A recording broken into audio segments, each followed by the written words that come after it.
ஒரு கிராமத்தில் ஒரு ஏழை விவசாயி இருந்தான். அவனோட பேர் கந்தன். அவனுக்கு ஒரு சின்ன வீடும் இருந்தது. ஆனால் அவனுக்கு வேற எதுவுமே இல்லை. அவன் ஒவ்வொரு நாளும் ரொம்ப கடினமாக உழைச்சான். ஆனால் அவனோட வருமானம் அவனுக்கு போதுமானதாக இல்லை.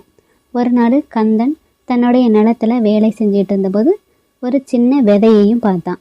அவன் அது என்ன விதைன்னு தெரியாமையே அது தன்னோட நிலத்துலையும் நட்டான். அவன் அதை தினமும் நீர் வச்சு பாதுகாத்தான். கொஞ்ச நாள்லயே அந்த விதை ஒரு பெரிய மரமாக வளர்ந்துச்சு. அந்த மரத்தோட இலைகள் தங்க நிறத்தில் இருந்துச்சு. கந்தனும் ரொம்ப ஆச்சரியப்பட்டான். இந்த மரம் என்ன மரம்னு யோசிச்சான். ஒரு நாள் அந்த மரத்துல இருந்து ஒரு காயும் கீழே விழுந்துச்சு. கந்தன் அதை பார்த்து ரொம்ப ஆச்சரியப்பட்டான். அவன் அதை எடுத்து பார்த்தான். அது ஒரு தங்க காய். கந்தன் அந்த தங்க காயை வச்சு தன்னோட கடனை எல்லாத்தையும் அடைச்சான். அவன் ரொம்ப மகிழ்ச்சியா இருந்தான். அந்த மரத்திலிருந்து ஒவ்வொரு நாளும் ஒரு தங்கக்காய் கீழே விழுந்துட்டே இருந்துச்சு. கந்தனும் ரொம்ப மகிழ்ச்சியோட அதை எடுத்து பயன்படுத்திட்டு இருந்தான். அவன் இப்போ ரொம்ப பணக்காரனும் ஆயிட்டான். அவனோட வீடு ரொம்ப பெருசாகவும் இருந்துச்சு. அவனுக்கு ஒரு பெரிய பண்ணையும் இருந்தது. அவனுக்கு நிறைய நண்பர்களும் இருந்தாங்க. கந்தனோட கதை அந்த கிராமம் முழுசும் பரவுச்சு. அந்த கிராமத்திலேயே ஒரு பெரிய பணக்காரனும் இருந்தான். அவனோட பேரு கபிலன். அந்த மரத்தை பற்றியும் கபிலனுக்கு தெரிய இருந்துச்சு.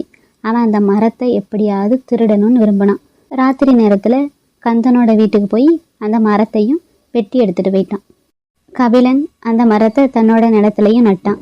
அவன் அதை தினமும் நீர் வச்சியும் பார்த்தான். ஆனால் அந்த மரத்துலேருந்து ஒரு தங்கக்காய் கூட வரலை. அது ஒரு சாதாரண மரமாகவும் இருந்துச்சு.